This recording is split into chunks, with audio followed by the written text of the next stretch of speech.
Olá! Nesta nossa análise, vamos mergulhar nos capítulos 12 a 14 do segundo livro de Samuel. É aqui que a Escritura nos mostra, em detalhes sóbrios, as consequências trágicas e inevitáveis do pecado na vida do rei Davi e, por extensão, em toda a sua casa. E aqui está o ponto central de tudo. Essa é a sentença divina entregue pela boca do profeta Natã. É preciso entender que, naquela cultura, a palavra de um profeta era um decreto. Então, essa declaração se torna o eixo sombrio em torno do qual toda a história da família real vai girar. O palácio, que antes era um lugar de bênção, se transforma num palco de dor.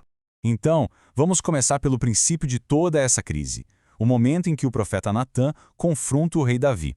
É aqui que o pecado que estava escondido é trazido à luz e a justiça de Deus é declarada de forma clara e direta sobre o rei. É interessante a abordagem de Natã, não é? Ele não acusa Davi diretamente. Com uma sabedoria impressionante, ele constrói uma parábola, uma espécie de ferramenta jurídica, para fazer o próprio réu se pronunciar. Ele conta a história de um homem rico e um pobre. E o único bem do pobre era uma cordeirinha, que ele tratava como se fosse uma filha.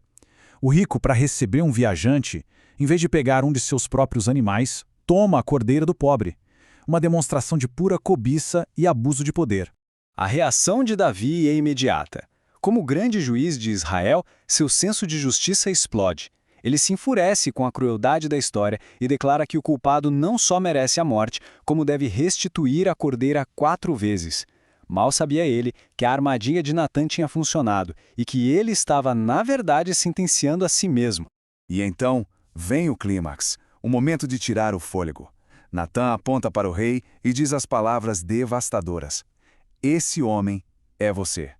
A parábola era um espelho, e a face que Davi via refletida era sua própria, a do homem que tomou Batseba, a única cordeira de seu servo leal, Urias. E a sentença divina é detalhada. Percebam que não se trata apenas do adultério ou do assassinato. O cerne da questão é o desprezo pela palavra do Senhor. Os atos de Davi foram uma afronta direta à lei de Deus. E por isso, a consequência é proporcional ao crime. É a lei da semeadura. A espada que Davi usou contra os outros agora vai se instalar permanentemente dentro de sua própria casa. E o cumprimento dessa sentença não demora. A primeira parte é imediata e terrivelmente dolorosa. Apesar de Davi jejuar e suplicar, o filho concebido no pecado adoece e morre. É o primeiro sinal visível da longa sombra de sofrimento que estava apenas começando a cair sobre sua família. A partir daqui, a gente vê a espada da profecia agindo, mas não vinda de um inimigo de fora. Ela se manifesta dentro de casa, na relação entre os próprios filhos de Davi. E o que vem a seguir é, sem dúvida, um dos relatos mais sombrios e difíceis de toda a Escritura. A primeira ferida que essa espada abre no coração da família real. O foco narrativo muda para Aminon, o primogênito de Davi, e sua meia-irmã Tamar. O que acontece é que Aminon desenvolve uma paixão doentia, uma obsessão por ela. É quase um eco perverso da luxúria do próprio pai. Essa obsessão é tão intensa que o texto diz que ele chega a ficar fisicamente doente. O cenário para a tragédia está montado. E então entra em cena um personagem-chave, Jonadab, primo de Aminon, que a Bíblia descreve como um homem muito sagaz. Percebendo a angústia do primo, em vez de dar um conselho sábio, ele arquiteta um plano perverso, manipulador, um plano que usa a autoridade do rei e a inocência de Tamar para que Aminon consiga o que ele tanto deseja. Depois da violência, o que acontece é ainda mais cruel. O texto diz que o ódio que Amon sentiu por Tamar foi maior do que a paixão que ele sentia antes. E ele a expulsa. A imagem que a Escritura pinta de Tamar é de partir o coração. Cinzas na cabeça, as roupas rasgadas, as mãos sobre a cabeça chorando alto. É o retrato vívido da desolação, da vergonha pública e de uma honra completamente destruída. E a reação de Davi? Esse é um ponto absolutamente crítico. O mesmo rei Davi que se enfureceu com a parábola, que sentenciou à morte o homem rico, agora o texto diz que ele ficou indignado, mas ele não faz nada. Sua autoridade moral para julgar o pecado do filho estava comprometida por seu próprio pecado. E essa paralisia, essa inação do pai e do rei, abre a porta para que a semente da vingança comece a brotar no coração de outro filho, Absalão.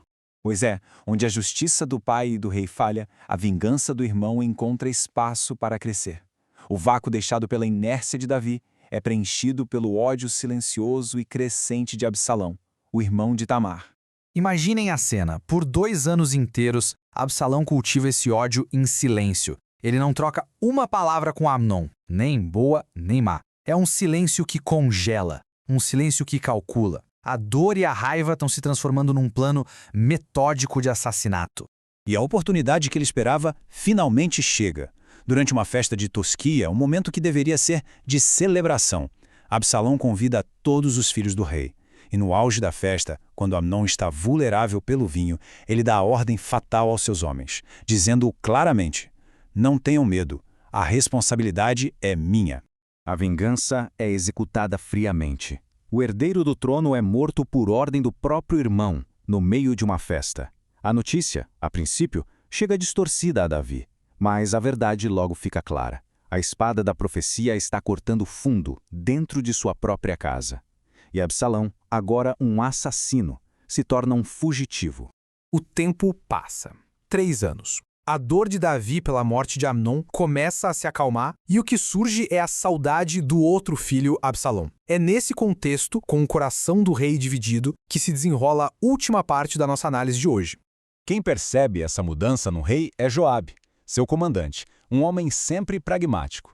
Vendo o estado de Davi, ele arquiteta um plano muito astuto. Ele usa uma mulher sábia de Tecoa para contar ao rei, adivinhem, outra parábola. Uma tática muito parecida com a de Natã. A intenção era manipular Davi para que ele perdoasse Absalão e o trouxesse de volta. E o plano de Joabe funciona. Davi cede e permite que Absalão volte. Mas o perdão é incompleto. É um perdão com uma condição. O príncipe poderia voltar para Jerusalém, mas não poderia ver o rosto do rei. É uma reconciliação meramente política, não pessoal, que na verdade mantém a ferida da separação aberta.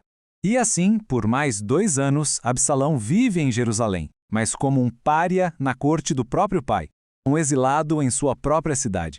Essa alienação prolongada, essa humilhação pública para um príncipe, sem dúvida só fez aprofundar o ressentimento em seu coração, preparando o terreno para a rebelião que ainda estava por vir. Finalmente, após pressão do próprio Absalão, Davi concorda em vê-lo. O encontro se encerra com um beijo, o símbolo ancestral de paz e afeto. Contudo, neste contexto, o gesto parece frio, superficial, incapaz de cobrir as cicatrizes profundas da desonra, do assassinato e de tantos anos de amargura. E a questão que fica para nossa reflexão é profunda. Será que um simples beijo, um gesto exterior pode de fato curar feridas tão profundas? Pode apagar a desonra, o assassinato, anos de distanciamento? Ou será que esse gesto foi apenas uma pausa frágil, o prelúdio de uma tragédia ainda mais devastadora na casa de Davi? Esta é uma produção da Primeira Igreja Batista de Guarulhos, um ponto de encontro entre Jesus e o pecador.